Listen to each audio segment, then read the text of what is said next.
are live. We're live, Brian. Here we are once again back in the studio. Cold beer and hot conversation. Out here. That's how we roll. Quite the contrast. Yes. Right. We've got Big Draft Brewing with us this week. Going to be a great conversation. If nothing else, they have the coolest names of any given. Yeah, so far. So we have JW Gross Close is with us. JW, thank you. Sudsy, which Sudsy. Thank you guys. We're going to share a story a little later that people it's going to blow minds. It's going to blow minds. They're not going to believe it. They're not even ready for this. I don't believe it, and I know what it is. That's right. And we have big, sexy Paul in the house. So, Big Sexy. We know is it Sex Panther? Oh, DJ Sex Panther. Yeah. He has a brewery in Huntsville, Alabama. Trim Tab Brewing is owned by DJ Sex Panther. And I have heard from some of his employees that the brewery was just an excuse to open up a place where he could DJ on the weekends. So he did that and had a good time with it. I caught some of his shows. Like you remember at the beginning of the pandemic, like everybody was doing live stream events. Yeah. Let's try and connect. Let's do this. We did a few DJ sessions. He's pretty darn good, man. I think I remember those. I think I can spin it up. Some part of those. Yeah. Sounds like a road trip to me. Right? Huntsville's a cool little. Oh no, Birmingham. He's in Birmingham. It sounds like a beer collaboration. I was going to say collaboration. Yeah. That's it. Big Sexy Panther. Big Sexy Panther. That's it. DJ Big Sexy Panther. We've got it figured out, man. We've got it figured out. Well, guys, I tell you what, we're live right now on our internet streams. Folks, if you tune in, you're checking this out, you have a question, go ahead and post it in the chat. And as always, we'll get back with you when we take a break from the radio recording. But with that said, guys, you ready to do some radio? Let's do it, man. Thanks for having us. We appreciate it. Absolutely. Thank you.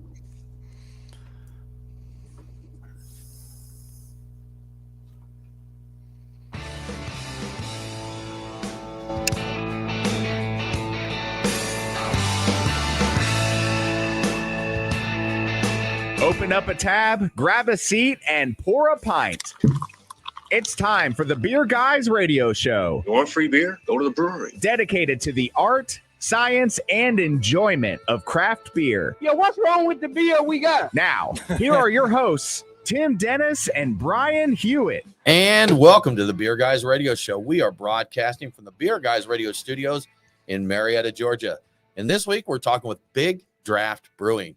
I'm Tim Dennis, and with me, as always, is my good friend and co-host, Brian Hewitt. Hey, Tim. So joining us today, we have Clay Elkins and David Bostic, the co-founders of Big Draft Brewing, and JW Grossclose, the brewmaster and also an owner of Big Draft. We're going to talk about saisons, new beers, and probably secret bunkers. Southern resorts. That's right. Floods. Unfortunately, floods too. We've got a lot of topics to cover, guys, for sure. Yeah, thanks for joining us. Thanks for joining us. We appreciate it. Thanks for having us. We appreciate it. Look, the opportunity is amazing, guys. So good deal. We're gonna start this. I'm gonna get right into this, Sudsy / David. We're gonna tell a story. Okay. Sit back, pour you a beer, and listen to this story. So, as you know, we are a syndicated radio show. And we're on stations all across the country, and we're always excited to get a new station. Well, recently I got an email from our network manager, and he said, guys, we got you a new station, and it is in White Sulphur Springs, West Virginia. Brian, my mind was blown. Was it? It was. Do you know why? I have an idea why, but why don't you tell me? I'm going to tell. So my roots are in White Sulphur Springs, West Virginia. That's my mother's side of the family is from White Sulphur Springs, and has been there at least since the 1800s. Family owns a little land on top of a mountain there. We go up. I remember in childhood going up there, and we had a spring on the land, and we would catch water. We built a little catch box for the spring, and it was ice cold coming straight out of the spring. So you could scoop you a cup of ice cold mountain spring water, or make you some of the best coffee you ever had, and stand on the edge of the mountain looking out in the valley at the fog in the valley in the mornings and watching the sunrise and sipping your coffee. And there's not much better than that. It sounds nice. There really isn't. So a great little town. So we got the connection there. Very cool. I called the station manager to say thank you for adding the show. And he started telling me about the breweries in White Sulphur Springs and mentioned to me Big Draft Brewing. And I said, well, you know what? We're going to have to get him on the show. And we get to talking, and he starts talking and mentioning names of the owners. And he mentions David That's my family. That's my family is the Bostic family. So we get to talking to David. As you and I chatted, I don't think we've figured out exactly where the branches lie in relation to each other, but we definitely, there's some cousinry in there somewhere, correct? I think you're making all this up, Tim. I have no idea what you're Who is this It's guy? like, who is this guy? Who is this guy? I was not told about this beforehand. Right. No, you nailed it. You're absolutely right. So the Glace is the little town up on the hill in the Glace Springs, and my family heritage is White Sulphur. Been there since probably on the same carriage as you. Time frame, right? Yeah, so exactly. it's definitely a connection, and it was a small world, right? So it's so small cool world. Yeah, to reconnect, and you just got to get your butt to White Sulphur. I got to get back up and visit. Yeah. So the short story there is random connection of a station. We get there, and I find out one of the breweries in town that I'm related to one of the owners. Now, apparently, based on about 2 or 3 hours worth of genealogical work about 5 years ago. Right. Apparently I have roots that go back to West Virginia at some point. So if there's a bunch of Hewitts around there, maybe that's me. But I've got Hewitt family. That's true. I've got a Hewitt family that married into the Bostic family. And when I talk about my cousin Hewitt that I'm very close with, I just call him the other Hewitt. Yes. So when I talk to him about you, I call you the other Hewitt. It works out. It works out okay. Yeah. Interchangeable. Reuse that name. It works. We are family. Oh yeah, all here. So there's the intro. Do we have to be? I mean, can we go on pretending that we're not? There's reasons we drink, Brian. That's right. Yes, there's reasons we drink. It all comes out in the bottom of the can. No worries. It does. That's the truth. That is the truth. Well, y'all, thank you so much. We appreciate it. There's our intro story, and we're gonna dive into this more. We're gonna learn all about White Sulphur Springs and the growth there. And y'all are just gonna humor me this show because I'm gonna talk about my roots. Okay. And we're going to talk about White Sulphur Springs and Big Draft and rock and roll, Brian, is what they call it. Okay. Yeah. Good stuff. Sounds good. Well, let's talk about the beers of the week. Now it's time for our beers of the week. Brought to you by The Nest, craft beer and barbecue in downtown Kennesaw, Georgia. TheNestKennesaw.com. Brian, as always, we've got a great list of beers here to try. You know, my cousin actually owns a brewery that made these beers. No kidding. No true kidding. Story, wow. True story. How about true that? Story there. So from Big Draft Brewing, we have a good selection. Joey, take that out in post, please. So we've got a great selection of beers, Brian, from Big Draft Brewing. Right now, we are currently sipping on Foreman American Lager. We also have a Sudsy's Pale Ale, a Bo Red Bohemian Red. Bo Red Bohemian Red. Did I get that right?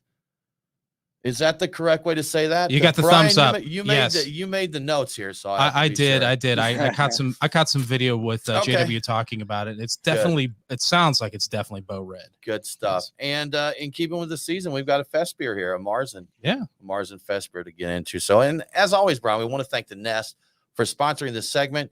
Craft beer, barbecue, downtown Kennesaw. Get down there, check them out.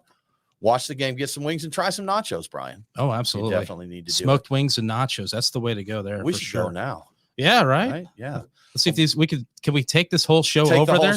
Over there. We might be able to do that. We get this all portable, get it on wheels. Next time, Brian. Yeah. Yeah. Well, Brian, why don't you tell us what's happening in the news? What's in the news? The beer guys have the scoop. Extra, read all about it. Time for headlines. Okay, so the biggest news of the week is AB InBev is considering selling off its German beer brands, their assets, for the tidy sum of 1 billion euros or $1.2 billion. I got the Dr. Evil pinky thing over there. It kind of threw me off. Those brands include both Francis Connor and Spaten, and I didn't realize that they owned either one of those. I'm not terribly surprised by that. The reason for doing this is, according to Bloomberg, to accelerate the efforts to refocus the business amid demand for newer drinks such as seltzers. So they're getting rid of good beer to focus on seltzer. Yeah. Seltzers. Yes. Right. Make sure to say the right word there. Seltzers. And as well as they're trying to also reduce the mountain of beer debt that they took on in earlier acquisitions under previous management. So it's not a done deal, but they're pretty deeply in debt and on some beer properties that are pretty static for them right now. They're not really making any ground on that. So, and they're losing ground actually to some competing beverages. So I wouldn't be surprised to see if this happens. And, Tim, Big Beer just can't catch a break. They can't. It's been a while since we've been able to use that line. I think. Exactly. I've been looking for ways to work There you that go. in, but There you go. yeah. Their second U.S. brewery in Chicago, the Guinness Chicago Tap Room, is expected to open in early 2023, sometime before St. Patrick's Day. They plan to start construction on the 15,000 square foot property sometime this fall. Chicago is an easy choice. It's the second largest U.S. market for the famous stout. And when it's complete, they will offer a food menu, a bakery, a mix of beers, some of them only available on site, and some other from some other Guinness locations. The original location, of course, is the Guinness Open Gate Brewery, which is located near Baltimore, Maryland. So more Guinness on site around Guinness. there. Yep, Okay. Yep. Another big development, Schmaltz Brewing is closing after 25 years, and they're going out with a nationwide farewell to Schmaltz tour with a number of events around the country, and they've announced their first and final release of Bittersweet Lenny's Ripa in 16-ounce cans, as well as some other vintage beers from the Schmaltz Beer Vault, and Exodus 2021 Barley Wine Ale, which was brewed with dates, figs, pomegranates, and grapes. So it's not your typical brewery going out of business situation, which is probably because the entire Schmaltz team will be working on Alphabet City Brewing Company, which is held by the same owner. So they're kind of retiring one property. Okay. Not really quitting the business. They're just kind of reallocating things, and they've decided that Schmaltz is not a brand that they need to be pushing anymore. See, so. I'd seen the headlines of that, and I didn't read the deep story, and I Yeah. thought it was just Schmaltz was just going away. And I think they're capitalizing on that a little bit. It's very much a kind of a clickbaity type of thing that they're doing, but they're going to be around. It's just not going to be Schmaltz anymore. So but it is noteworthy because they've been a property for so long. So as we all know, we're in the middle of a can shortage, and we've got some good news. Crown Holdings is opening a new aluminum can manufacturing facility in Mesquite, Nevada. The two-line, 355,000 square foot plant is expected to begin operations in the second quarter of 2023. They will be producing both standard and specialty beverage cans for the Western U.S. This is the second facility Crown has opened this year. Not sure. Well, they've announced opening. It's not actually open. Okay, fair enough. Not sure if they will get this out of I'm not sure if we will get this out of a can shortage, but it couldn't hurt to have all the extra cans eventually. So more cans is a good thing. Exactly. Sure enough. You are listening to the Beer Guys radio show. We need to take a break, but we'll be back very soon to talk more with Big Draft Brewing.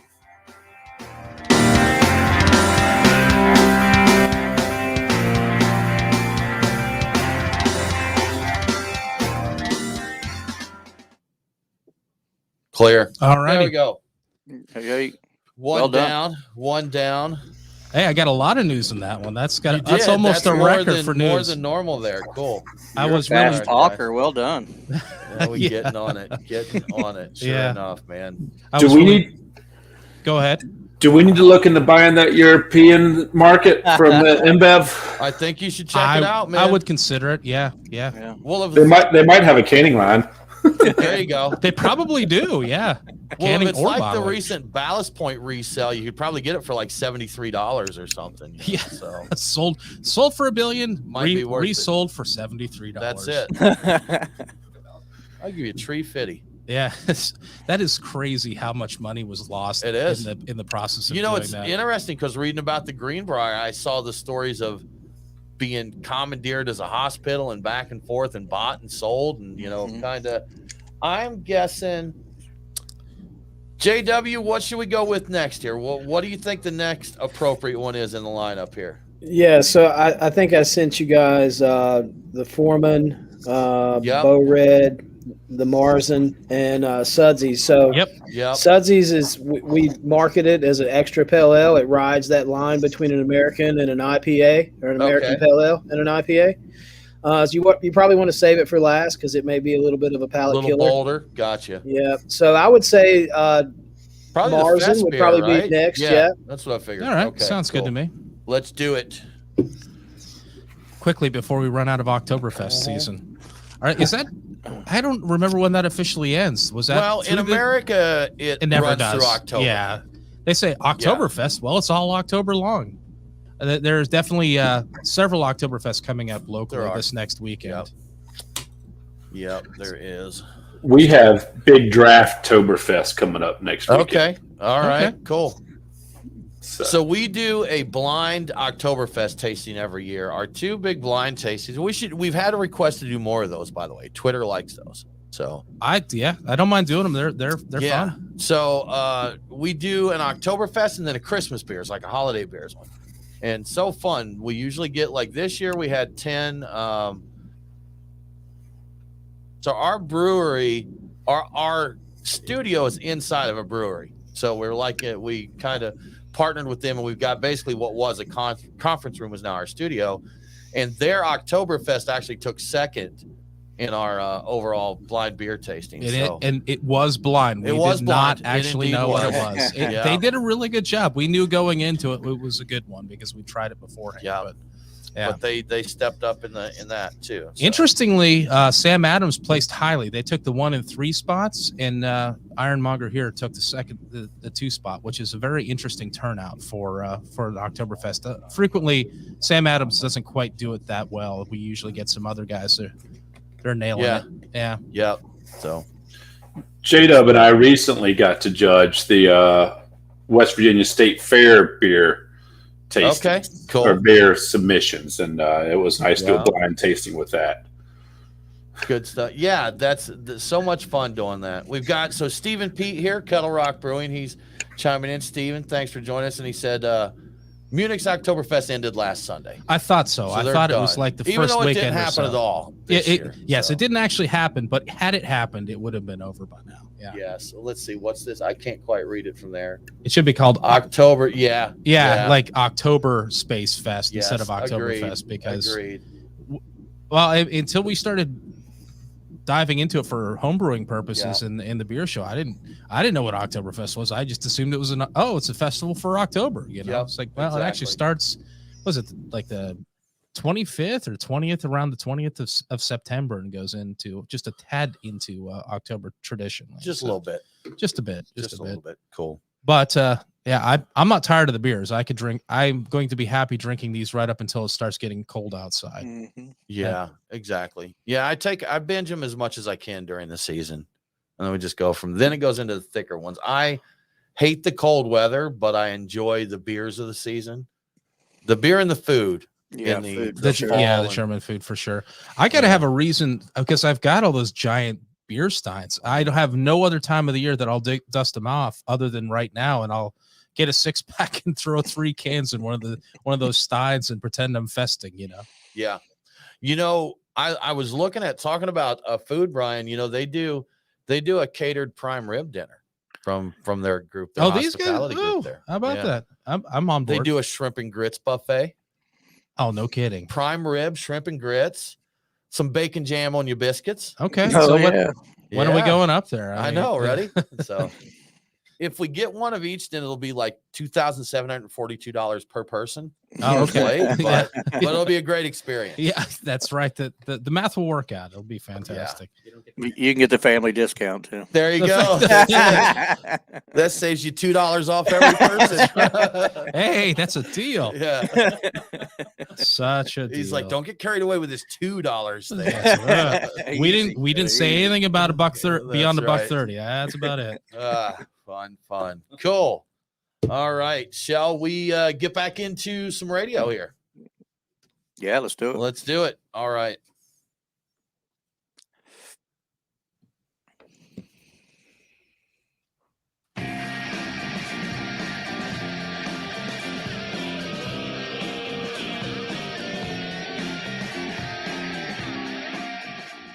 Follow the Beer Guys on Facebook, Twitter, and Instagram. Roger. What's our vector, Victor? Now, back to the Beer Guys radio show. Welcome back to the Beer Guys radio show. Remember, all episodes are available on demand. So if you missed the broadcast, get the podcast. Beer Guys Radio is available on all popular and unpopular podcasting apps. Now let's get back to Big Draft Brewing. Big Draft Brewing, White Sulphur Springs, West Virginia, Brian, if you hadn't heard. That's right. So I had. We've got your Fest beer here. JW Marzen style Fest beer, correct? Correct. And little caramely malt in that. Super tasty. How does Marzen perform in White Sulphur Springs, West Virginia? It really hadn't been a surprise. Once we tasted it, we knew it was a good beer. Right. We just released it, I guess, a week ago, but it's right up there selling with the rest of them. So, we've got kind of a demographic or market that may be a little bit on the inexperienced side of craft beer. So anything on the the lighter lager, just cleaner stuff is going to sell better in our joint currently. Right, and that's what I'm wondering. Like I said, it's been a good couple decades, Brian, since I've been to White Sulphur Springs. So it's been a while, and what I knew of White Sulphur Springs last time, because 20 years is a long time. A lot can change there. So, and you know what? Let's back into that a little bit. Talking about White Sulphur Springs, there's been some challenges. It's a small area. If I see right, White Sulphur Springs itself is still only a couple thousand people ballpark. I think Greenbrier County is it around 35,000. I think I saw. Does that sound correct? So it's a smaller town, but small towns love good beer too. Sure they do. Yeah. So, and that's revitalizing the town. It's been a smaller town, smaller market. The floods of 2016, is that right? Big Sexy, was it 2016 that it came through there? It was a horrible, terrible day. I mean, we all remember it, and it was terrible.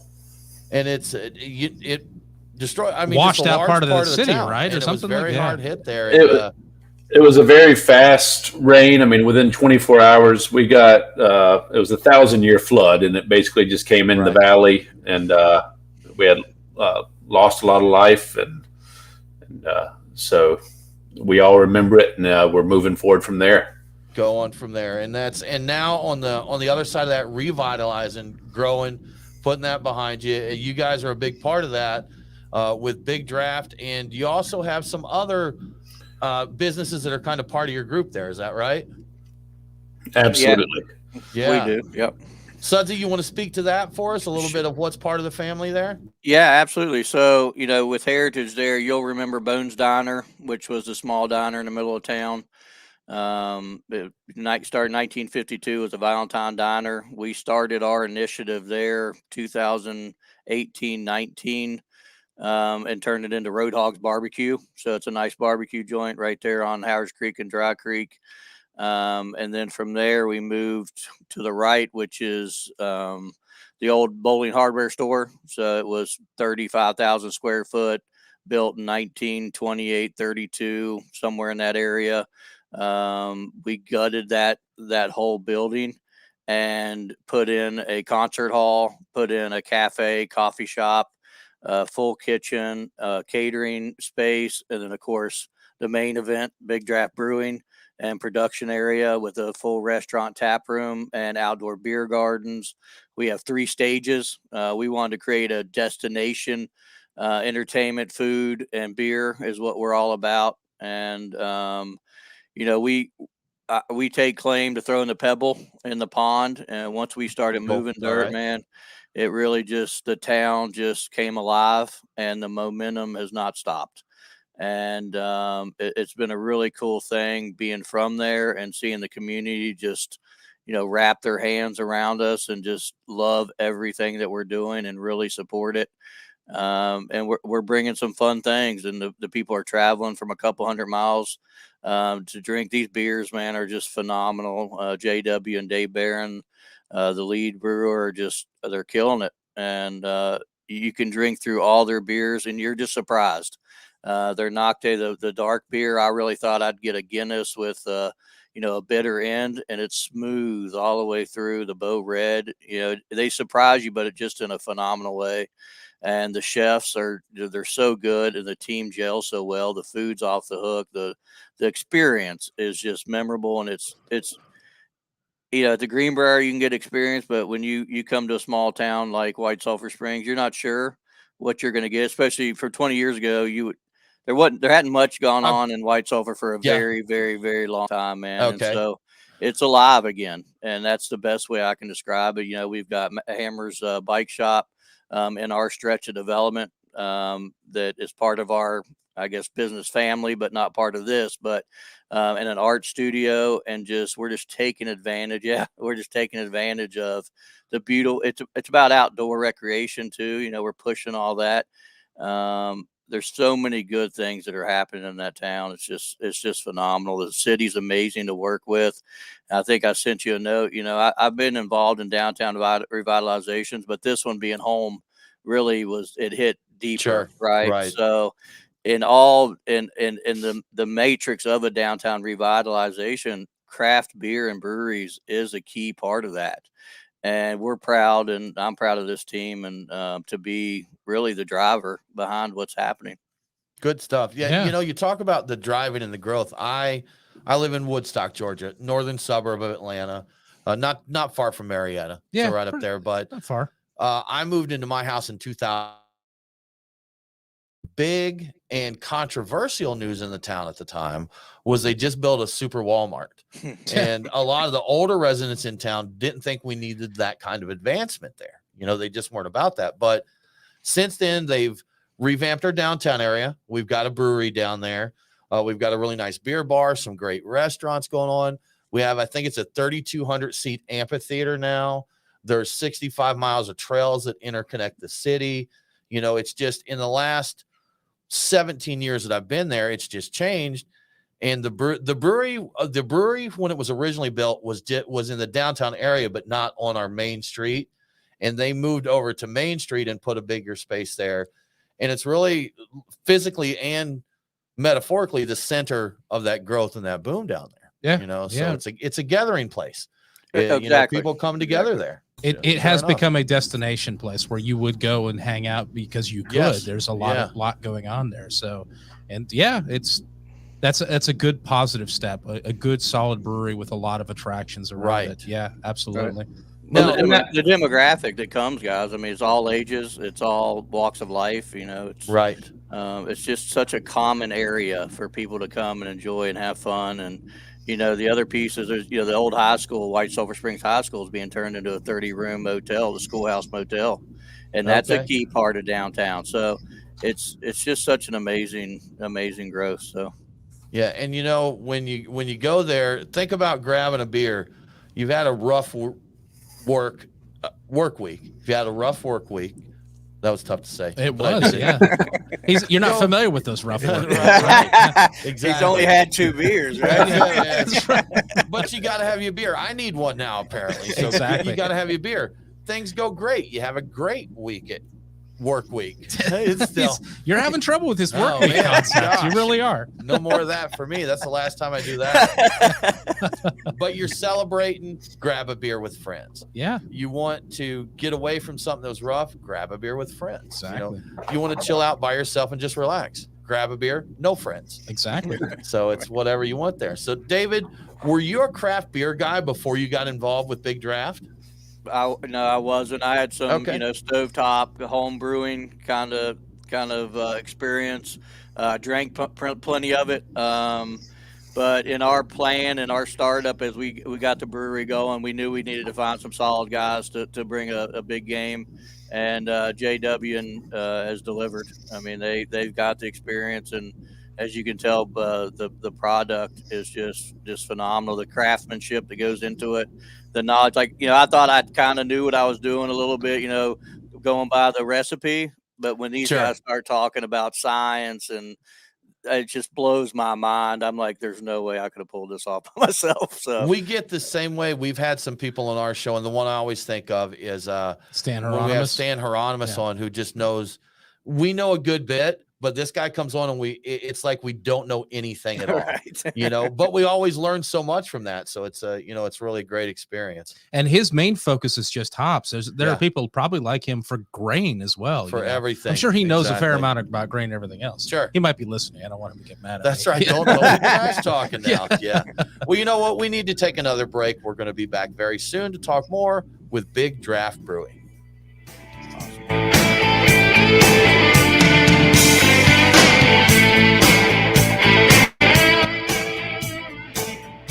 What?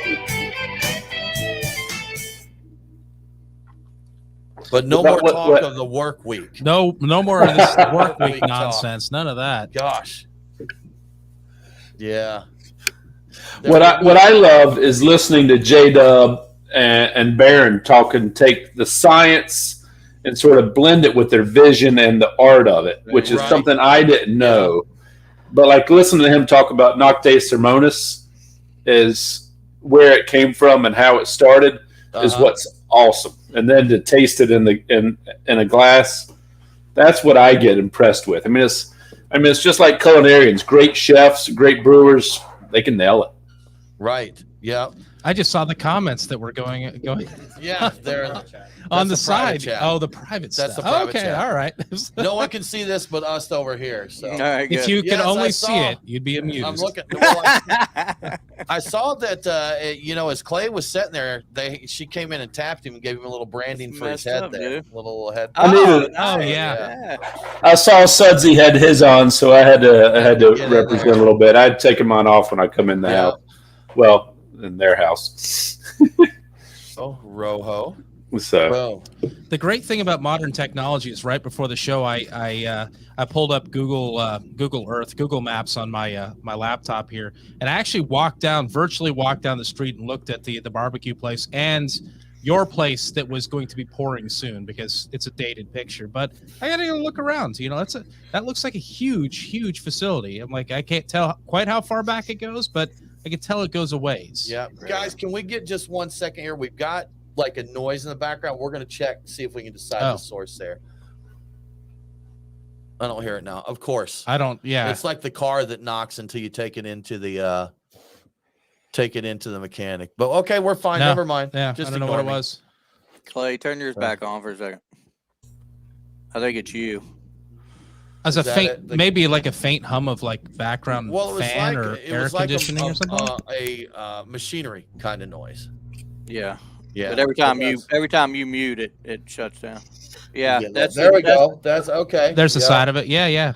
That's the new one. See it now, Brian? It's we crossed it out and put now. Yeah, now. Pouring now. Dude, that banner is how big is that banner, J-Dub? Like 50 by. It's a monster, man. I can't remember the dimensions, but yeah, 30 by 50, I think. It's gigantic. You could have saved time with a big roll of white tape and a lot of black Sharpies there. Did you consider that? Because was that on the agenda? The funny thing about those banners is we texted the mayor and said, "Can we put up a few banners?" Is this the Bow Red? Okay. Bow Red. Okay. And I guess they were okay with it because it's up there. Well, I said, "Can we put up a few banners?" He said, "How big?" I said, "Pretty big." And then the next time he drove by, he was like, "Oh my God, yes, those are amazing," and it's okay. Good deal. Yeah, better than the alternative. Oh, and our mayor-elect in my town was a former state rep that I worked very closely with to pass better beer laws. So he's actually a beer geek before he got into law, and now he's going to be the mayor of our town. So perfect. Did you know that Michael Campbell, Caldwell? Michael Caldwell. Yeah, familiar with. He's the mayor-elect of Woodstock now. Okay, I didn't know that, but I knew that you'd worked just with recent. Yeah. So okay, cool. he was. He did these 2 terms in the House, and now he's going to be taking the helm of Woodstock. Cool. Yeah. So should be some good things going. It's fun to be. I'm 25-ish miles from Atlanta, and I enjoy being close enough to Atlanta to go in and enjoy, a ball game, a concert, the nice beer bars that we have there. But I like being in the suburbs and in a smaller town. It's more and we've talked about it. You're a city dweller. You're a city dweller. Living in. I'm a suburbanite. But you know what? Being in a small town and watching it revitalize and come to life, that's pretty awesome. I mean, it's really cool. And to be a part of it is really cool. And probably it's nice to see your property values going up too, right? I mean, when that improves, the property values, that's right, a little bit like that. So yeah, doesn't hurt. Doesn't hurt at all. How far are you from Lilburn? That's on the other side. So I'm kind of northwest suburbs, and Lilburn is like east central, northeast, right? Yeah. North of Atlanta. I think I'm getting that confused with a different spot. Lilburn? Yeah, I'm thinking Fairburn. Lilburn's like east across, like 285 and across there. Like when you go up through Gwinnett going up to Athens out of there. You go through that area. All right. Yeah, these are all places I don't go because they're outside the perimeter. No need. I live in the Limits. city. I don't venture. This is as far out as I venture. It gets dangerous beyond here. Right. People like Tim live The out there. natives are restless That's out right, here, Brian. Yeah. Good stuff. All right, guys. Shall we get back into it? Let's do it. Let's do it.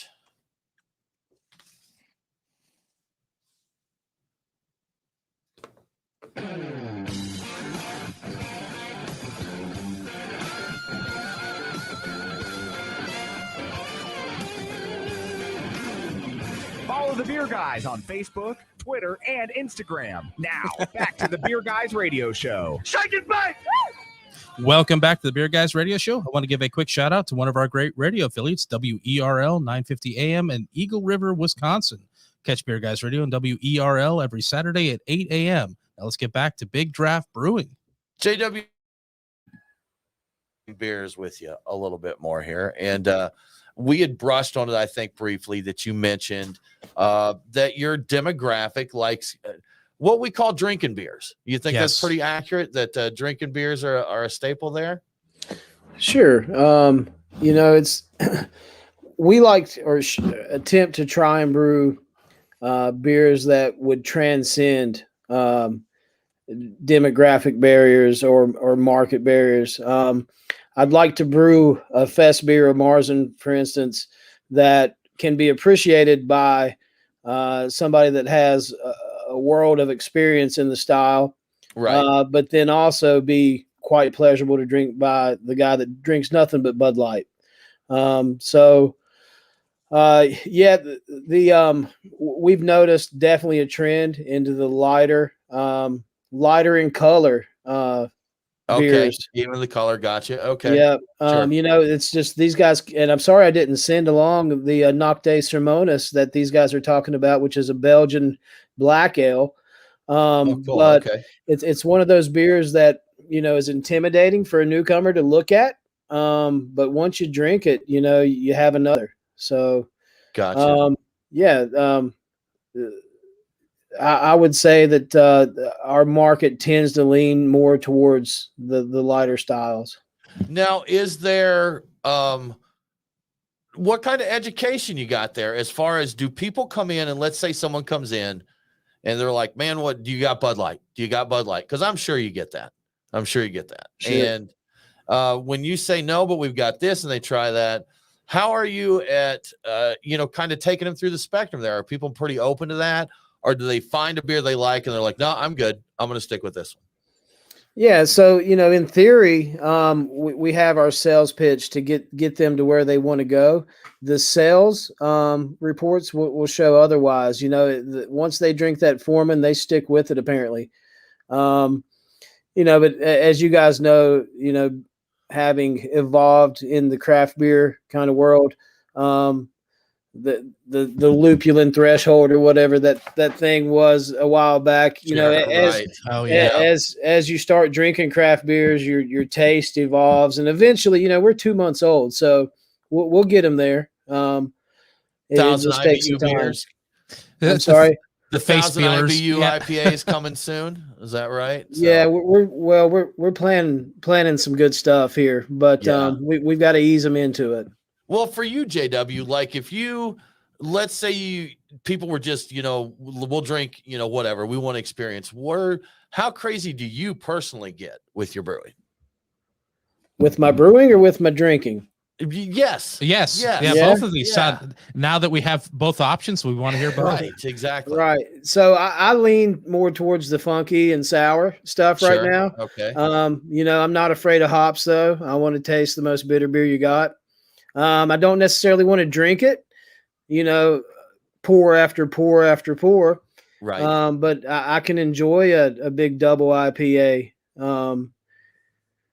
But yeah, I like the crispness that the acid brings in a sour beer.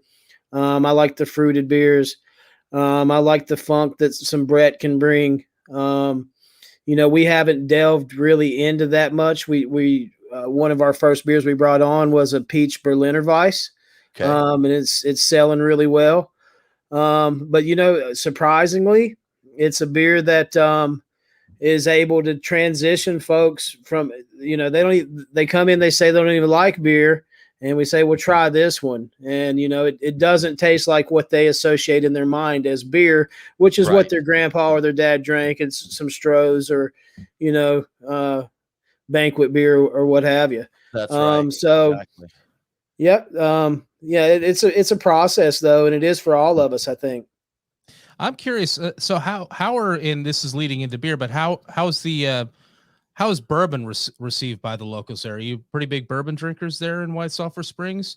Because I'm thinking that there might be a tie-in.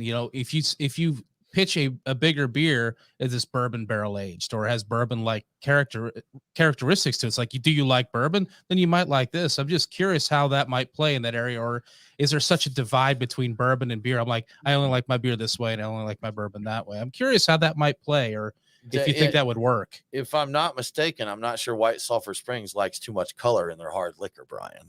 So you're thinking vodka or something like that? I don't think he's following me. I think he's not following you. You're talking White Dog. Yeah, I'm sorry. I'm a little slow on the uptake this evening. Yeah, and that was, my uncles definitely did, we're going to call it home brewing.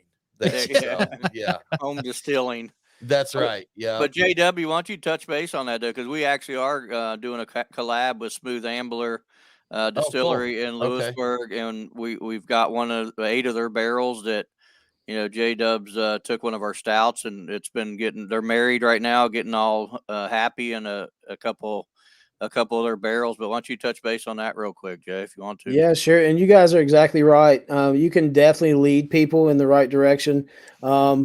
We just rebrewed yesterday a beer that we call Savan Saison. It uses exclusively Nelson Sauvignon hops. And once you mention, it has a nice Sauvignon Blanc character from the hops. Your wine drinkers are all over it. And typically, in our experience, they enjoy it. We sold out of that beer. It was another one of the first beers that we brought on. We sold out quickly and are just now getting caught up enough to where we're rebrewing it. Back to Dave, though, and the stout that we've got a honey oatmeal stout in Smooth Ambler Contradiction rye barrels that have been in there for about 6 weeks. And they brought these things to us soaking wet. They bottled off these barrels. They're just right up the road from us. They bottled off the barrels on one day, brought them to us the next day, and we brewed into them the following day, or packaged into them. And so our plan is to take that beer that's been soaking, and we've got a beer in fermentation right now. Another stout, we brewed it a little drier. We brewed the first one a little sweeter, knowing that it was going to pick up some tannin from the barrel. The alcohol was going to cut a lot of what was there. So the beer we're blending back in with, it's just a tad drier to kind of match that. And we're looking for a quality product out of it come next Friday. We'll be releasing that beer, Irish Ord's Honey Oatmeal Bourbon Barrel Stout. That's a mouthful. That's quite a combination. So rye barrels and wow, I'm intrigued by this, and blending of different stouts together. That's very sophisticated, Tim. It's pretty. I mean, it's cool. It's cool stuff, man. It sounds good to me. Absolutely. Yeah, JW said that better than Tim saying work week. He did. He definitely nailed that a lot better than I did. That is the truth. So, you want to host the show, JW? No, thank you, man. I appreciate it. You guys do a great job, by the way. Most of the time there. So 50-50. And as I tell you what, as the temperatures cool down in that, it's sometimes hard to sell a stout like that in the summer unless it's some nerds like us who will drink a stout, anytime that it comes around, if the mood strikes. Air conditioning is there for a reason. That's right. Yeah. It's there. Turn it to whatever the lowest temp is. Exactly. Get your stouts out and kick back. Get some slippers in a stout in your pipe or whatever, bathrobe. You're good. Sounds good. Good to go. Yeah, absolutely. Now that's a couple others you mentioned here. Some you do an ESB, Dry Creek ESB. I think that was a recent release. Is that correct? Sure. Yep. And we love those English pub ales, man. Yeah. It's always nice. Very to see approachable, those. very easy to drink. Yeah. We're big fans of the Crispy Boys, a nice Pilsner. sit down, have a Pilsner. Kolsch kills it, though. A lot of places, Kolsch does really well. And I see you did Hunting Camp Kolsch, correct? Yeah. A little nod to the heritage of our, community and state. Sure enough. Yeah. No G on hunting. Hunting Club. Oh, Hunting Camp. Club. Oh, there we go. Okay. Hunting Camp. Hunting Camp. Yeah. You know what? Talking about the heritage in that area, I want to back up for those that have been listening. They're like, what in the world is White Sulphur Springs? You may have heard, I think the biggest landmark there, Greenbrier, of course, the Greenbrier Resort. And it goes back a long time. And I'm sure all of you knew this as well, but long before the government declassified the bunker, I knew about it there. My mom had told me about it, growing up there. And when they were building the bunker, this is a fun story. My uncle had been working there, working downtown, and was telling everybody they're building a bunker under the Greenbrier. But my uncle was known to be a little off his rocker, is the technical term there. So no one believed him. No one paid any mind to it. But anyhow, Nate's telling me I need to shut my face. So I'm going to do that and wrap up. You're listening to the Beer Guys Radio Show. We'll be back with Big Draft Brewing right after this.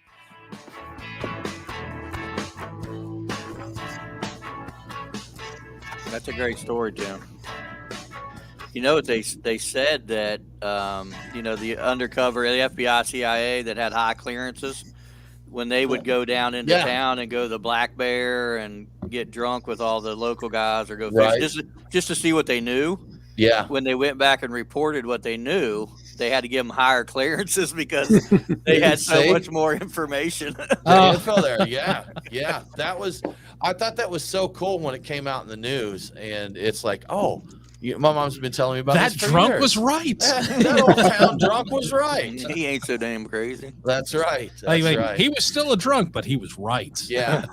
My mom loved growing up in White Sulphur Springs. And I guess she would have been born around, I think, 46. All right. My mom. And so she grew up, like we were talking, David, she talked about living down Mexico, up Tuckahoe, or maybe the other way around, or something like that. Down Mexico, yeah. So, and ramps. Do you guys pick ramps? Oh, yeah, absolutely. She talked about that. And those are like a wild green onion kind of thing, right? Yep. J-Dub, don't you have I was going to say, J-Dub, that's a teaser. Okay. Stay tuned for a special seasonal release come springtime. I've still got some in my freezer. Yeah. See? Okay. Yeah. So see, that's something I've never experienced. But my mom used to talk fondly of childhood there and just dirt. I mean, literally dirt poor, but she just absolutely fantastic. Growing up simple, picking ramps, playing in the creek. All that good stuff. I think if you're going to be broke, it's better to be broke in a small town than it is to be broke in a big town. I see your point there. I think it's I think you're better off there. At least you've got the outdoors, which are free. You're in a big town. You don't got anywhere to go. And that's it. Yeah, when you're broke, if there's a lot of crime. There can be a lot of crime around you. At least you get to you can go out and pick your ramps. You always got that. I was broke as a kid, we go up and pick blackberries. So we had that ability. Yeah. Cherries, blackberries, anything that you could go out and do. It's something to do. It doesn't cost anything. We can go do it. Right. Eat our fill of them in the process. So win-win. When you I was going to say blackberries are Sudsy's love language. Okay. All right. There we go. Yeah, that went back to a place I grew up where I used to pick them, and they developed over where the blackberry was just where it was this big overgrown area. Like you could eat yourself sick on them. It's like that's too bad. The kids that live here, they're not gonna get a chance to do that anymore. I don't know if the kids would, but if they were like me, they would. Yeah, I remember being a kid and chasing fireflies and going fishing in the creek and doing all this, popping honeysuckles and doing all of that. And so here's another fun Bostic story. You were talking about like the beers your uncles drink and your grandfathers drink and all that. My uncle Ray Bostic, who was a great guy. One of the reasons I hadn't been to White Sulphur Springs as much, most of my family that I was closest to ended up moving to Norfolk, Virginia. So we would go there. My uncle lived right in Chesapeake, big fisherman. So we'd go over there in the summers and he'd take his boat out. We'd go fishing, always a good time. I thought my uncle was the coolest man in the world, and I wanted nothing more than to be like my uncle. He was great. My uncle chewed Big Man chewing tobacco. And I remember one time hanging out with my uncle and my dad, and he took just a big chew and stuck it in his cheek and tossed his pouch down on the table. And I'm like, Uncle Ray, right? Oh right. no! Oh no!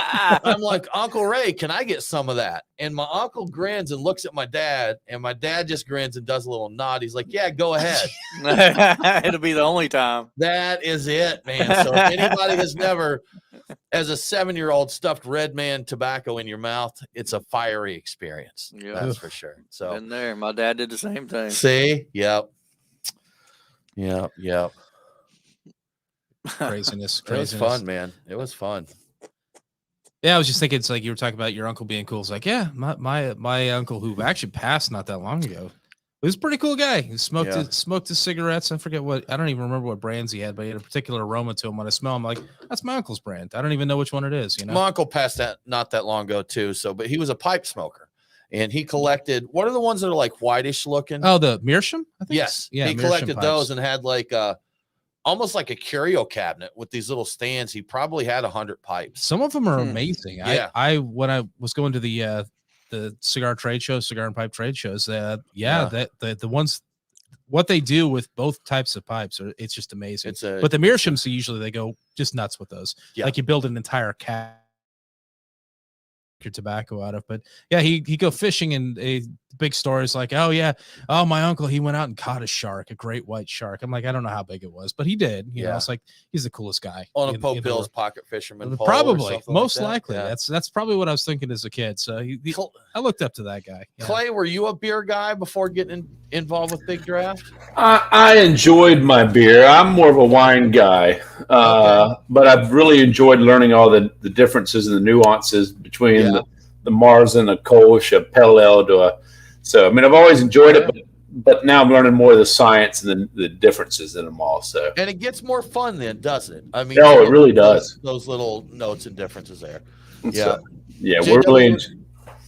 Sorry, go ahead there. No, I just said I'm really enjoying that part of it. That's fun, man. That's JW, you were talking about your Saison, Savan Saison, and you talked earlier about your peach Berliner. Man, that Savan sounds like it'd be pretty nice with a little peach treatment there. Yeah, light peach, and that Savan Saison would be there. French Saison with the Nelson Sauvin hops. I think those would play well. I think it would do well. I think it would. Brian, I don't know if you've heard on any of our past shows or anything, but Brian and I, when we homebrewed, Saison was our jam. That's what we brewed, the most. We had, we'll call it our flagship, was Synesthesia Saison. So that's what we brewed the most, and we did it. We did a dark version of it. We did an American Wild version of it.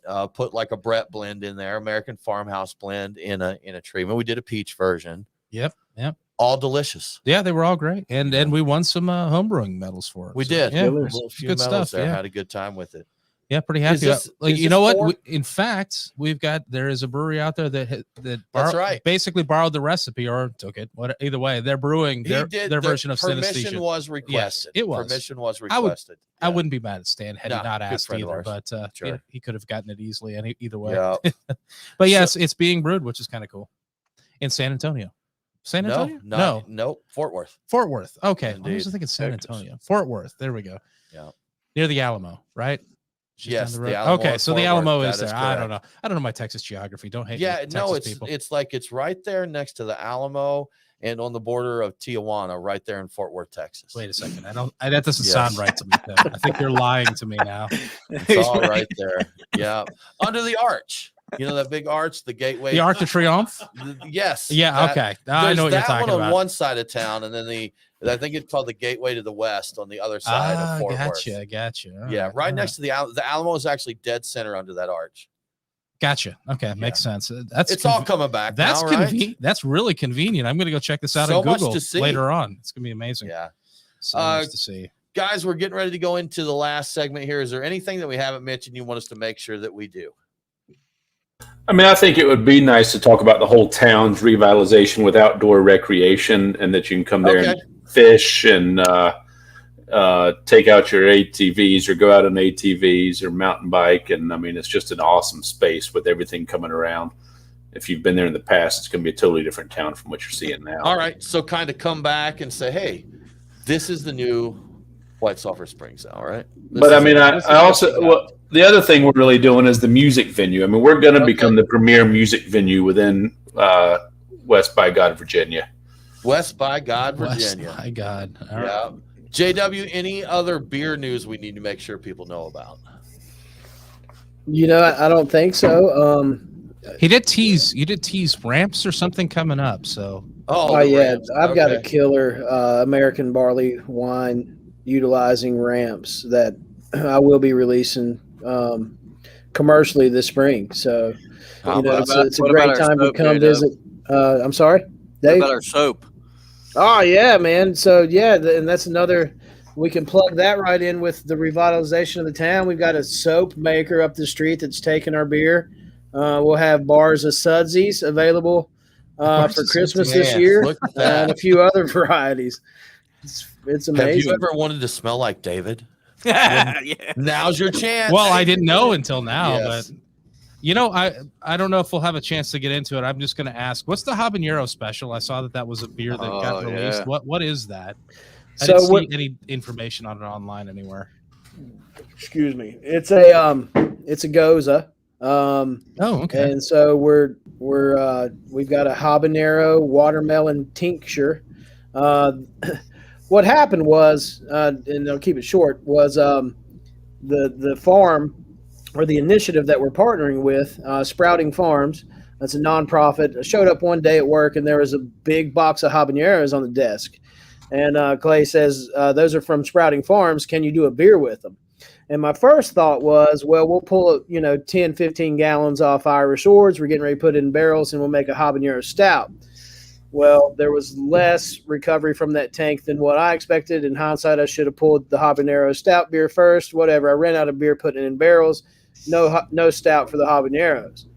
And my next train of thought was, well, let's do something, maybe cooler. And I chatted back and forth with Doug, who's, one of their chief administrators. And we landed on, I've got a bumper crop of watermelons. We got the habaneros. And so habanero Goza, here we come. Madness. Habanero Goza, here we come. I'd try that. That seems really adventurous. So, like, if you're having trouble getting people beyond the lighter beers, I don't know if it's lighter. It's like, this has got habaneros in it, though. That's what he does for fun. He's like, hey, try this Pilsner. That's really nice. Like, try this Marzen. They're like, that's really nice. He's like, try this lighter looking beer. Yeah. And then it's got like 72 habaneros in it. They drink it and their response is, That's right. He's like, now you want one of these? You want another one of these? It's $12 now. $12. So, yeah. Bait and switch. First hits on us. That's it, man. Oh, gosh, man. That's how you get them, though. That's how you get them. Do you like craft beer now? Do you like it now? Yeah. I mean, that's what everybody, that foreman, every person I talk to who comes in, they love the foreman. You can see it, and they're saying this is what a craft brewery needs to have to make us come in and hang out and drink beer all day long. Sure, get that, it. Yep. That lager is killing it, and people love it. Atlanta's just become more of a lager town. Say 3 years. The past 2 or 3 years. 3 years or so, because before it was, the West Coast IPAs. Give me the IBUs. Give me that bitterness. Then the Northeast IPAs and sours came in, but it's always been something along those lines, and people just haven't cared about Pilsners, lighter lagers, and that until recently. We've got 3 at least that I can think of off the top, 4 that really focus on like the lighter lagers. We've got Halfway Crooks is the one I always mention. Arches, Halfway Crooks, Tucker, Round Trip. Oh, Round Trip. Okay. All of them focus on Good Word, not their focus, but they do them really well. They do them well. That's why I was thinking you were. Bold Monk too. Yeah. So, places that people, when Halfway Crooks opened up, people were complaining. There were certain people that were complaining. It's like, all they've got is like a Hefeweizen and a Pilsner and a lager. American lager, and that's it. They're like, they're never going to make it. And now it's one that people are like, if you come to Atlanta, you've got to go to Halfway Crooks. Oh, yeah. So, yeah. They're around the world, man. They double down on it. They do the Kolsch service, where not only is this not one of the beers you're looking for typically, like the IPAs, but we're going to give it to you over and over and over again. Again and again. Yeah, now, right. You guys have a massive beer garden there. Have you done a Kolsch service in the beer garden yet? I don't know what you're talking about. So the Kolsch service, like apparently, now I'm going to speak to the way I've heard about it being done, like in Cologne, and the way that America does it. So I think not just Cologne, but around Germany, a Kolsch service, they are 20 centiliter 20 glasses, centiliters, yeah. Which was that like a 5 or 6 ouncer? I think something like that. Yeah. Convert 20 centiliters to ounces. Ask Siri. There we go, man. 6.76 ounces. So they're these little glasses, tall, thin, stange, cylindrical deals. I think. Stange. I think that's right. Yeah. But with the traditional Kolsch service, and it's a little harder to do with our beer laws here, but you get your glass and you set it down and you got a coaster. And they'll come around with these 20 centiliter glasses. And if your glass is empty, they just pick it up and put another one down and put a tick mark on your coaster. And so when you go around, when you're done drinking, you turn in your coaster and square up. Now, the way they've done them here is typically you'll buy like 5 at a time or something like that. Yeah. So you get your coaster, but like we went down to Halfway Crooks and sat in their beer garden, and they had alt beer or Kolsch as the two could choose from. But you're just sitting there chatting with your friends in the beer garden, and they come around and they're like, they'd hold the tray. You're like, I'll go for an alt beer this time. They drop you an alt beer. They take your empty glass. They check your mark, and you go on drinking. Don't even have to go to the bar or order another one. It comes right to you. Exactly. It's brilliant. And I would like it better if we could go just the coaster just route. Keep going, right? You know, let me settle up when I'm done. When I'm ready, I'll drag the coaster up and my body up there, and we'll pay for this. You know, now that I think of it, I don't know that there's any rule against that. I wonder why they don't just let you go. Prevent people from overindulging, and probably because it makes it easier to ensure that people don't stagger off, get there, just wander off. They've had 18 Kolsches and they leave, you know. Yeah. So like, oh hey, but I didn't realize how much I would enjoy that until I did it. Just having, 7 ounces of beer, plenty to sip for a little bit. Always cold. Stays cold for you. They keep it coming. So always cold, always fresh. It's brilliant. Yeah, it's a great thing. And you can continue talking with your friends. You don't have to get up in line. It just it comes around. It's just boom. It's a magic beer, Brian. It's a magic beer that's always like the clothing hamper I've got at home. I just keep throwing dirty stuff in it. It shows up in my drawer. I love this hamper. I don't know how it works. Yeah. Uma does not think it's as magical as you do. So Mrs. Hewitt I've never asked disagrees. I've never asked her thoughts on it. I don't want to jinx it. You know what I mean? Don't want her using your magic hamper. No, absolutely not. This is my magic hamper. Good stuff. All right, gents, let's do it. Yes, sir. Do you mind if I crack the Oh, yeah, man, go right ahead for sure. Faux show. Which one are we on right now? We're on Sudsies. Are we on Sudsy? Yep. Okay, yeah. I actually just finished it off in the middle of talking between the segments, so I'll grab a little bit more. It tastes a lot better than he looks. Thank goodness, man. Atlanta's got 420, Sweetwater 420, so we're all about the extra pale ale here. So that's what they bill that as well. This is the way this beer turned out was how I envisioned it a year before he started brewing it. So very cool. Yeah. He actually tanked the first one because he's such a perfectionist. He was like, I don't even like this beer. We got to feed it to the cows or something. I don't know what he did with it, but it turned out phenomenal. Thank you. Yeah. Now, so David, is this your jam? Is this, if you're drinking a beer, is this hit kind of your sweet spot of what you like in a beer?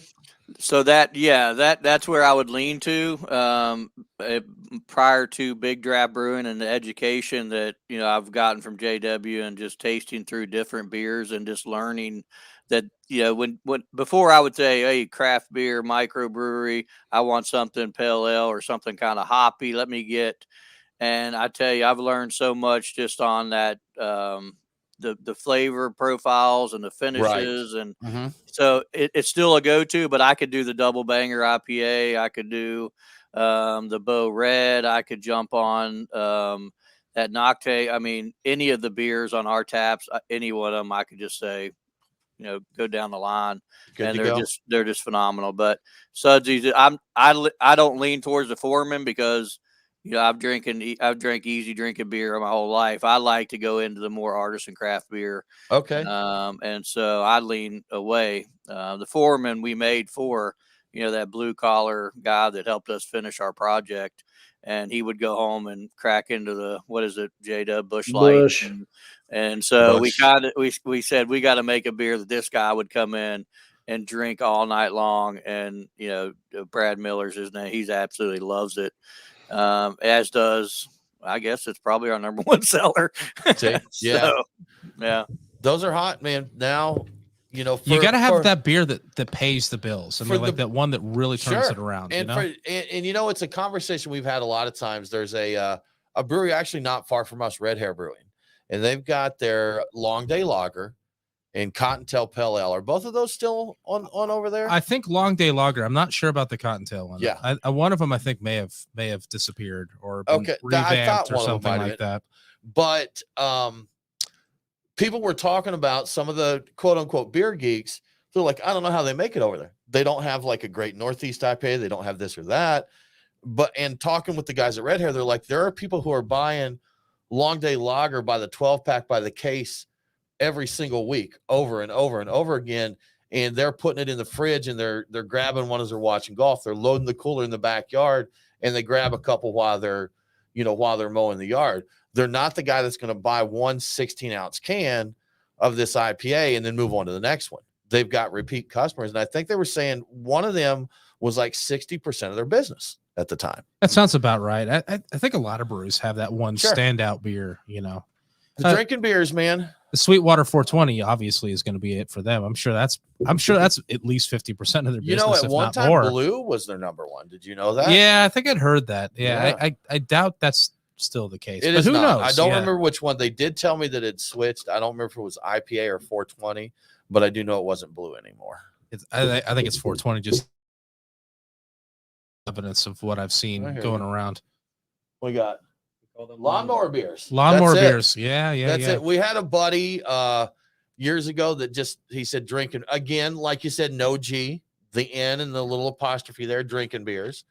And so any of those lighter beers, like the lawnmower beers, he'd show up at events. He brought, I brought this great stout, this other great thing that's rare, and a couple of these just drinking beers. I'm like, what did you say? Drink what? Yeah. Drinking beer? So that just caught on. And I'm like, of course. I think that makes a lot of sense. Just drink it. Like grab a can and drink it. Who cares? Yeah. Then special ones that you have to geek out about. All right, guys. Here's the question.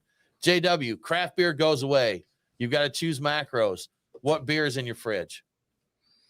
I like a Bud Light Chelada Clamato. Wow. I have one of those in the fridge here right now because I also love those to death. I get grief for it, but I'm like, I don't care, man. I like these. I'm gonna drink. Who gets you grief about that? Internet does. Yeah, okay. They're like, Bud Light drinking, or even the Cheladas. I get some salt for that too. Which salt is actually really good. The salt's great on a Chelada. Yeah. I don't. It's not really my preferred thing, but I think they're pretty good, especially tacos, man. You have some tacos in a Chelada. Oh, yeah, sure enough. Man. Yeah. Sudsy, what's in your fridge, man? You're muted up. Let's get you. You're muted right now. Gotcha. Thank you. Yeah. Well, if I can't have Big Draft brews, I'll just stick to the bourbon. Okay, fair enough. Bourbon? What bourbon is in your glass then? Bourbon? Probably a Woodford. Okay. Yeah. We do have a bottle of Woodford over on the counter. We got a small liquor. Yeah, we do. Scotch bourbon. We're doing all right. Like if you guys came to visit, we'd have you covered. We got you. Don't threaten me with a good time. See? Yeah. Big Sexy, same question, man. What is in your? And you can't drink wine. Wine doesn't exist either. So, it completely went away. Yeah. No, I'm a high life guy. I like to live that high life. Okay, fair enough. So nice and easy. I've got two I choose from. So during the non-white sulfur years, I lived in New York for a little while and fell in love with Genny Cream Ale, the Genesee Cream Ale. So it would either be that or Hams. I'd probably go Hams. Yeah, I'm with you. I'd probably go Hams. So Hams. But Genny Cream is good. In fact, between the two, it would be a toss-up. Yeah. But if we had to do it, I will say if I have to be out of a can, it's got to be PBR. But out of a bottle is High Life. Right. All All right. right, I'm with Big Sexy on that one. Question for the room: does Guinness qualify? Yeah, it's a macro. It's kind of a macro at this point in time. Yeah, yeah. Guinness is my answer. Yeah. You go again. Okay. You know, See, I know you some can people drink. can. You can drink Yeah. Guinness all night Yeah. long. It's not that heavy. I didn't believe it could be done until I did it. So yeah, Don't let your dreams be dreams. that's right. bro. They no longer are. They're memories now, Tim. Good stuff. Cool, guys. All right, we'll get this last segment recorded.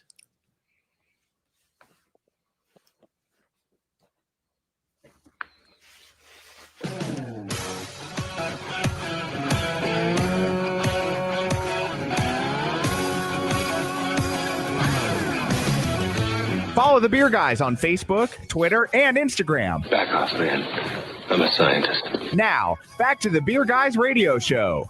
Welcome back to the Beer Guys Radio Show. If you enjoy the show, please consider supporting us on Patreon. Just go to patreon.com/beerguys. Patrons get cool perks like Beer Guys swag and commercial-free episodes. Now let's get back to Big Draft Brewing. Big Draft Brewing, White Sulphur Springs, West Virginia.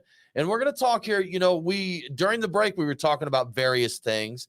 What beer you drink if craft beer went away, what macro would go in your fridge. So Indeed. And we talked about Kolsch service. We talked about Kolsch service. Yes. And if there was no craft beer, it'd be bourbon.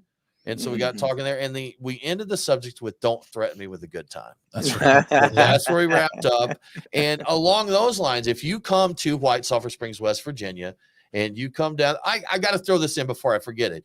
If you don't know White Sulphur Springs and you are a video gamer, and you have played Fallout 76, that's right, then you may know the White Spring Hotel there. White Spring Resort, or is it White hotel? Spring Resort? Yes. That is actually modeled after the Greenbrier in White Sulphur Springs. I played that game and was absolutely thrilled with stomping through the old grounds there and checking it out. So yes, so it has been immortalized in a video game. Also, 26 presidents apparently have stayed at. There's a lot of that, famous folks. Greenbrier. It's a pretty. There. You know what? Go on Wikipedia. I'm going to link that in our show notes this week. Go here. That's what I did basically. Yeah, it's very cool story. Nice history there. But if you come to Big Draft Brewing, or you come grab you some barbecue, or go to the cafe and get a coffee, some music, there's a lot to do in the area. It's not, we've talked about how it's a small town and a little brewery and revitalizing, but if you're the outdoorsy type, you can have a very good time there, right? Absolutely. I mean, there's so much to do. I mean, we're right in the middle of the woods. If you want to go drop a line in and get a trout, go out on an ATV, take a Jeep out. I mean, there's Jeep jamborees that happen there. Go out mountain biking. There's lots of awesome stuff. I mean, you're in the right spot to be outdoors. Good stuff. Yeah. I like that idea of being able to wander not too far away and catch trout right out of a stream. That's something I like doing. Our little family land, we put a very small single wide trailer up there. We didn't want to mess with the land too much, but we wanted somewhere to stay. But maybe 20 feet. Man, talking is so tough. That's right. Very difficult. Wow. Well, maybe 20 feet from the back of our trailer / cabin. We're going to call it a cabin. Sounds better. Was a little stream, so I could cast from our back door out into this stream and go. That's living right there. That's living, man. Good times. But I mean, I'm ready to go. I'm ready to go back and visit. We'll get Ant Story, who was on with our Oktoberfest show. He's got a heck of a Jeep. Oh, okay, yeah. So we'll get up here and get him to ride up there and stomp around. We'll do some fishing. We catch a concert, and just everything you want to do. We can get some soap made with Big Draft. That's right. Yeah, you got Sudsy soap. Sudsy soap. Now, is that soap company part of your businesses, or is it just a little partnership thing you got going? No, yeah, it's a friend of ours. It's Sweet Cedar and Company. It's just a soap company in town. Okay. And we just. I seen an advertisement where one of the other bigger beers was doing it with somebody, and I said, "Hey guys, let's call Aaron. Let's make our own soap." Let's do it. So they're working it up. So, it's a great, cool town. A lot of outdoor recreation. You got the National Forest, state parks, the fish hatchery still in White Sulphur. Barnwood Builders. They got their shop and their headquarters is in White Sulphur Springs. And of course, don't forget Lewisburg's right next door. We've become a valley now rather than just a few towns. And Gotcha. there's just so much to do. You can ride the the ATVs up through the mountains, Cates Mountain and Greenbrier Mountain, and just come back and drink some beer with us and get some great food and some the local talent and music is phenomenal, but we also have some bigger acts that come through. So, everybody just needs to keep an eye on us. We got a great social media, Sarah, who you've seen, and our marketing director, just, Facebook, Instagram, our websites are just, on point and current, and you get on there and you'll want to come. I mean, it makes you want to be there. He just took my last minute of our fourth segment, man, with all the pitch there. He's got it. He's got it in. He's ready to go. Well, it's good because I had a diversion. I was reminded they had a coffee shop attached to them. I'm like, coffee beer. I love coffee. I'm a big coffee junkie. Yes. Are we going to be seeing some coffee beer, some little collaborative efforts between enterprises there? Get some of that coffee, work that into a beer. Are we going to see that? Yeah, sure. It's definitely not beneath me to throw some beans in a beer. So there you go. No immediate plans to, but I've had a few that I've enjoyed. I've never brewed one personally, but not scared of it. We've seen a few. We've talked about like beers that are good for delivering coffee outside. Coffee stouts, of course, is one. Sure. Coffee Kolsch. Is a good delivery. Blonde you see a lot. Blonde coffee beers are doing great. A nice one. Yeah. Brown ales, which I think, my personal opinion, much love to the brown ale, just my personal opinion is, unless you are an absolutely exceptional brown ale, you're boring. Oh, okay. You're basic and you're boring. I don't. But I like a good unfancy brown ale. Okay. You add a little coffee to it, even without, like, just by itself, it's a great style. Okay. Perfect for smoking cigars with. I mean, it works Fair enough, so Brian. well with them. That's part of the beauty of that particular beer style. But I think it's a great base layer, too. It's a great base for anything else you want to do. JW, what are your opinion on brown ales? Who's right, me or Brian? You got to choose one. Go. Now, an American brown ale is something to behold, if done well. A big hoppy India brown ale, if you will. I can get on that. All right. A nut brown ale, it's a fair style. It's not my favorite. Depends on the nuts, I think. It does, yes. Which sounds dirty, but I'm actually serious about that because we did make a note of the time there, Nate. We'll pull that out for use later. That's right. Yeah. Depends on the nuts. We did some home brewing experimentation with hazelnut. Things. Yeah. Depending on the nice. variety, I found that some perform better in beers than others. But I think it's good. Vanilla. Yes. Vanilla, hazelnuts, coconut. We did a coconut. We did a coconut brown that was pretty bang up good. Yeah, that's a pretty solid one. You know what? I'm reminded of something we talked about in between segments. I believe it was a barley wine. Was it a barley wine and something involving ramps? Or was that right? We probably need to talk about that. Right. And for those that don't know, I know very on the surface, what exactly are ramps? My mother used to talk about them, picking them in White Sulphur Springs with great fondness. But what exactly is a ramp? A wild onion, really, at its essence, but more like a shallot or a chive. Okay. Because it's got the greener leaves that grow in the spring. They're great with trout, and other harvest meals. I think it goes great with beer too, right, JW? or a wine. Wine and ramps. Yeah, you don't want to render them down in the house without forewarning your lady. Okay, I have heard that, right. And stay away from people the next day for sure. Nah, they're the epitome of Appalachia harvest. Ramps and morels, when they're coming through in the spring, you're striking gold when a good friend offers you some ramps or some morels. They're wild onions, and they protect their patches. So yes, I have tried to get some friends to give up morel hunting. Like not knowing much about it, I was like, "Oh, hey, I saw that you'd pick some morels. You mind showing me?"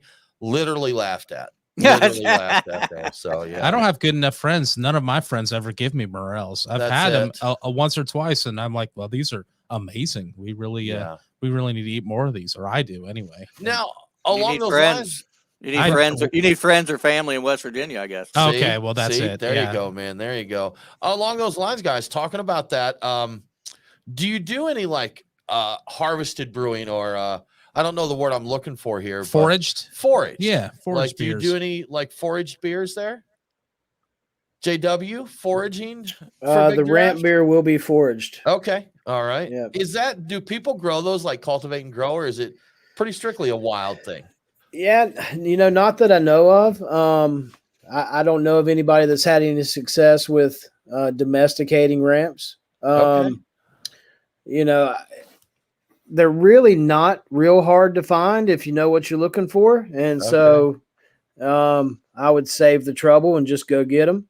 No need to grow them. They're there, right? Okay, fair enough. The free range ones are better too. Yes, the free range ramps. Yes. Yeah. Jay, what did they bring you? The fishing group. What did they bring you? And they wanted you to make a beer out of it. It slipped my mind, David. Charles and them brought it to you. Do you remember? Does Clay know? He's laughing. Never mind. Doesn't remember, huh? Now, are ramps going to go into a beer, or is this going to be like paired up somehow? Yeah, the ramps will be processed into a syrup essentially, which will be added to the beer. Okay, that sounds like a horrible idea. Good luck. Yeah, no, you'll love it. I don't know how to feel about that. I was thinking ramps and that I don't. What is a ramp? It's a wild onion. What are you going to do with it? We're going to make a syrup and put it in a beer. All right. I mean, weirder things have tasted great. So I don't know. Yeah, absolutely. For sure. There. Absolutely. Try that. We'll make a really cool label for it, whatever we end up canning. There you go. There you go. Good stuff. It'll be a sticky note. Sticky note.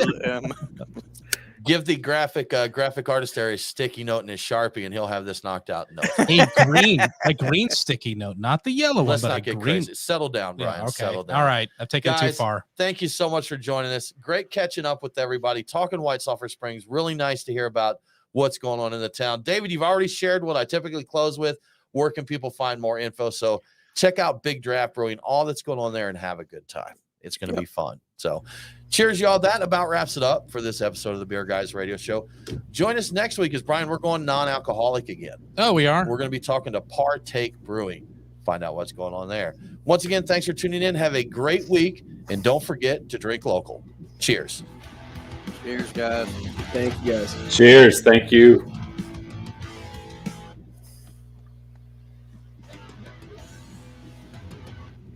JW's out. Gone. Good stuff. Yes, great stuff. I'm so JW's glad JW's done. He's out of here, man. I'm out. He's had enough. Some of the questions. Get this. They're talking trash on my Rams beer. I'm out of here. Yeah. Well, I was trying to get into that. Yeah. No bad feelings towards it. I mean, I'm sure it would be it'll be great. Fun. What I think he's told me before is he's aiming to try to use it to maybe make it more martini-esque and maybe capitalize on those liquor drinkers. Okay. Interesting. All right. Yeah. I got you. Yeah, he gets creative. What is it? Was it black garlic that one of the brewers around here put in a beer? What was it? No, it was black coconut. Black coconut. Never mind. So, David, you're a culinary background, right? Clay, you as well? Big Sexy? Yeah. Okay, so I'm sure you guys are familiar with black garlic then, right? So we had a brewery here that got some, I think he had a friend that had a commercial kitchen and had a bunch of these like steam ovens there. And so he did just a boatload. Check the comments up there. No, Mike, Nate. So he just did a, black coconut. Yes, that's right. Yeah. Orpheus Brewing did a stout with black coconut. And but he said if I remember correctly, didn't he say that the flesh of the coconut ended up having like the consistency of custard when he was done with the process there? So made for a good stout. I know that. Yeah, for sure. It's good beer. I am intrigued by this Ramps barley wine, I think is what he said. I don't think we ever got quite around to what it was. I think we've been talking something else. I don't know. I don't actually know. It's meant to go. I don't know. I mean, again, I've tried stuff that's worked out well and not expected. We did in our home brewing, we did another version we didn't mention. Brian really was the brainchild of this one, but a sun-dried tomato and basil saison. And it was one of those things that as we've mentioned a few times, either you loved it or you didn't. And, you know, people tried it. And one comment that one buddy made was, I think you nailed exactly what you're going for. I just don't ever want to drink it again. Exactly. Yeah. That's the accuracy. So that's what I really appreciated about this. I'm like, I'm not as concerned about whether or not you like it because I really made this for me. Right. And I like it. But I want you to acknowledge. I want you to acknowledge that we did this exactly the way it needed to be done. It's just maybe it was a bad idea. But it's fine, you know. But we had other friends that it was one of their favorite beers we'd ever done. That's right. Yeah. So. Yeah. That's the fun thing with beer. There's probably someone out there. I got tagged on an Instagram post from Debilation Brewing over like coastal Georgia area, and they did a low country boil beer. Oh, that's right. Yeah. So they did that, and that's aggressive. Yeah. With a shrimp stock. So they did say that apparently they didn't use fish. any crabs or shellfish in there, but it had like Old Bay and corn. And that stuff in there. So yeah, it might be. I mean, when I think you shared it, I saw it. I'm like, wow, that sounds terrible. I would try it. And then I'm thinking about it. Sure. I'm like, yeah, right now actually doesn't sound that bad. I'm like, I'd give that a shot. You know, so I think it depends on. First thing in the morning is not the right time to see something like that. You're like, no, that sounds terrible. You know. What if they put coffee in it though, Brian? Oh, then maybe we're talking. Exactly. Maybe That's we're drinkable. talking. Yeah. Good stuff. Well, guys, thanks again. David, great virtually meeting you here and chat. You too, man. You know, old family times. You know what? Hang on for just a second. We're going to end our stream here, and we'll catch up a little bit before we quit. Facebook, YouTube's, all y'all, thank you so much for joining us. Please make sure to join us every week. Tell your friends to come hang out, grab a beer, and chat with us. We'd love to see you again. Y'all have a good week. Cheers.